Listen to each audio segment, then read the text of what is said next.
Iki nacyo ni ikindi kibanza kiri rwagati mu mazu ahangaha i Kanyinya, nacyo ukitegereza kiri ku isoko. Niba ugishaka kuri miliyoni 10 zawe urahita ukibona ako kanya. Itegereze neza. Hariya n'amazu hakurya ruguru urayibona, iyi konoshi nziza cyane muzamuturanye.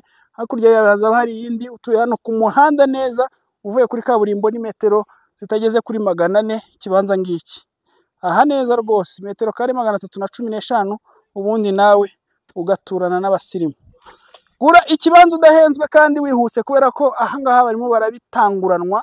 Dore hari inyuma bari kubaka, hepfo bari kubaka, ruguru bari kubaka. Yitegereze yose n'amazu. Do reka nkwereke, do reba naho singibe. Hariya urabona, hariya hari na etage, sinzi niba uri kubibona neza, kamera yanjye nimba ikurura fresh. Yego zire na etage. Bino bitoki nabyo buri ejo cyangwa ejo bundi bazabikuramo. Izi ni inzu muturanye, dore aba ni ruguru y'urugo, amatiyo y'amazi aba hari, ugufatiraho nta birenze. Hanyuma dore n'izi zindi mwaba muturanye inyuma y'urugo, nazo ni inzu ziri kubakwa ubu ngubu. Do ibisenge bya danje byiza cyane.